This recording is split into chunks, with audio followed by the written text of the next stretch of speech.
Initiating moisture.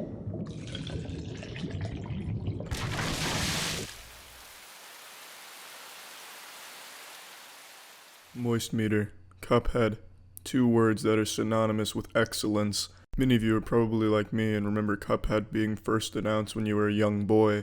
Now you're a 23-year-old man who's graduated college and has sprouted a very scraggly beard that he hasn't shaved in a while, and you kind of expected Cuphead to never come out, but to everyone's pleasant surprise, it has finally been released into the real corporeal world, and my god is it amazing. It is a beautiful, great, beautiful, excellent, great, splendid experience. Let's go ahead and start with the beautiful, great stuff. Let's start with the best thing. The first thing that's going to give everyone a stiff clitoris and a hard wiener is the aesthetic of this game, the visual style. Designed to be like a Hanna-Barbera cartoon, it is absolutely amazing. It is just a joy to watch, joy to play. Everything is just so nice to look at. It is just an absolutely gorgeous looking game. It ejaculates style. It anally leaks perfection. Just the visuals are so nice and stimulating. It's great. My favorite visuals in all of video gaming, most likely. I'd really have to think of something that can even compete with this. I had a really rough hangover just a matter of hours ago, but when I sat down and played Cuphead for a little bit, it not only completely got rid of the hangover, but it filled my body with great nutrition and vitamins. It made me a taller and more handsome man. And not only is the visual style top notch, I'm happy to say it's not like one of those games where it has really great visuals, but everything else is lackluster because they spent all the focus on just the look of the game and everything else kind of sucks ass. Here, everything is really great, not just the visuals. The gameplay is super fun and it's very challenging. It's really trying to push our species to evolve and adapt. It's kind of like the scene in Deadpool where they're forcing the mutations to come forth. That's what Cuphead is trying to do to our species, and it's beautiful.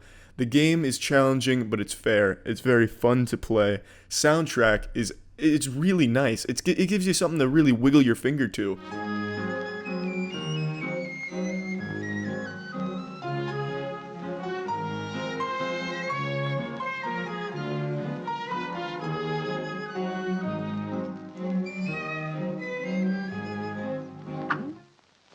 It's just a great and fun soundtrack.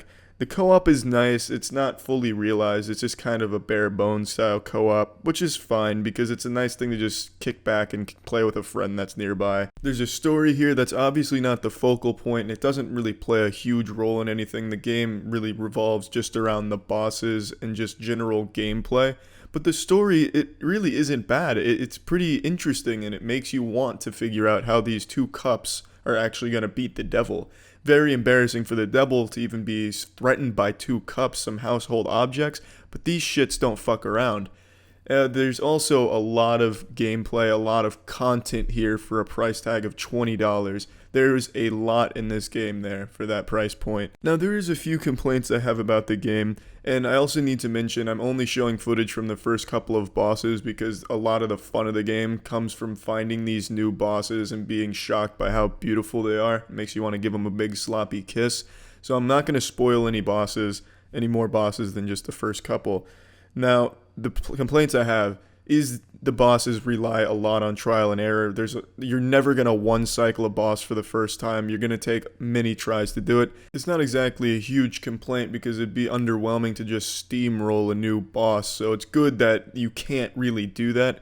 But it does get frustrating because you have to commit at least 15 deaths to each boss just to even figure out what kind of pattern is going on and how you're even going to take them down. And sometimes the bosses can just rely on bad RNG, like the clown roller coaster amusement park thrill seeker guy. That boss kind of did boil down to you just got to make sure the roller coaster is in a good mood. But really, it's fun. The trial and error is fun, and it makes it challenging, which is good. Another thing that's really kind of lacking is everything that's not a boss battle. The run and gun sections, they don't really seem very fleshed out. They're very just not that interesting. They're there to collect coins. They're there to just kind of keep you horny for the upcoming boss battles, and the coins help you get new power-ups to fight the bosses. They're just not super great. They're still fun, but they're not nearly as good as the boss battles, and they're just kind of stale. Overall, that's about the only real complaints I have. The game is just absolutely fantastic, so let's go ahead and put it in the moist meter.